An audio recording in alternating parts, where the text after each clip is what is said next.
Welcome. The book Kim's Lost Words A Journey for Justice from the Other Side is a controversial memoir allegedly based on the diaries of the late Kimberly A. Porter, who passed away in 2018. The shocking memoir was written by Jamal T. Millwood.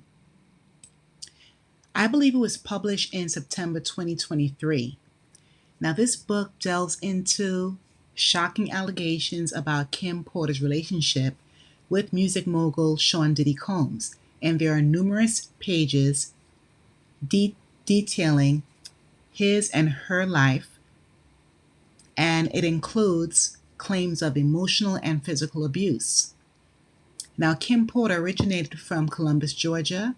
She was raised in a two-parent household. Her father, Jake, and her mother, Sarah Porter, provided her with a very nice life, nice quality life from what I know.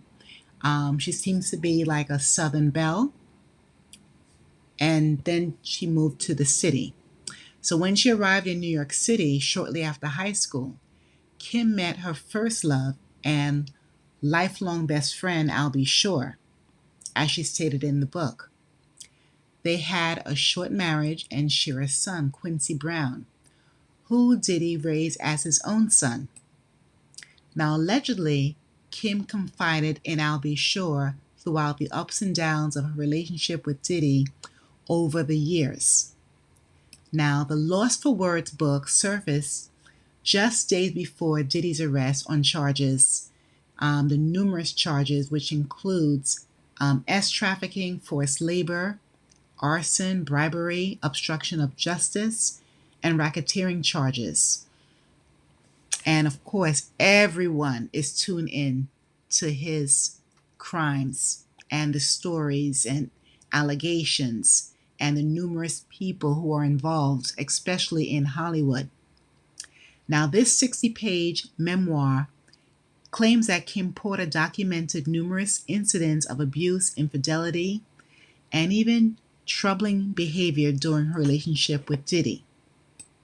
It includes disturbing allegations, such as Kim discovering tapes of Diddy's sexual encounters with male pop stars and her enduring violent episodes, which seemed like it was consistent, and especially the case where her nose was broken.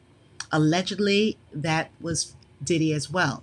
Now, the release of the book coincided with legal actions against Diddy, amplifying its impact and leading to further speculation about the truth behind these claims.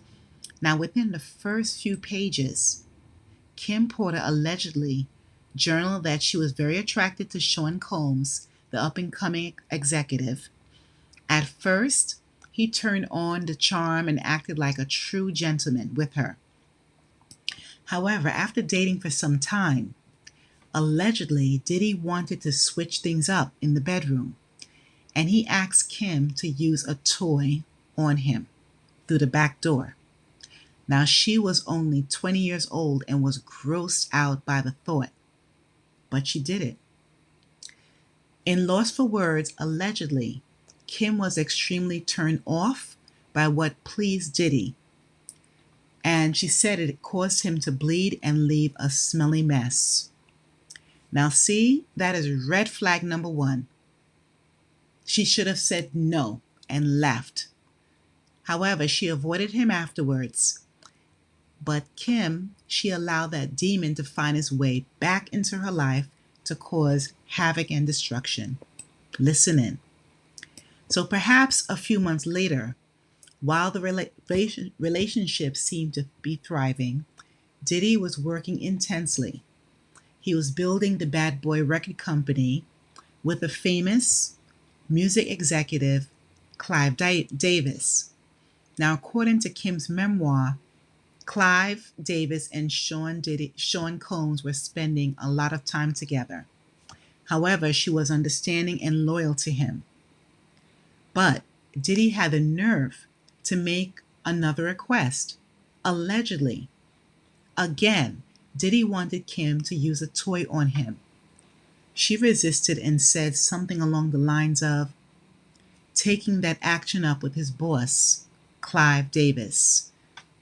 Now, this is another huge second red flag.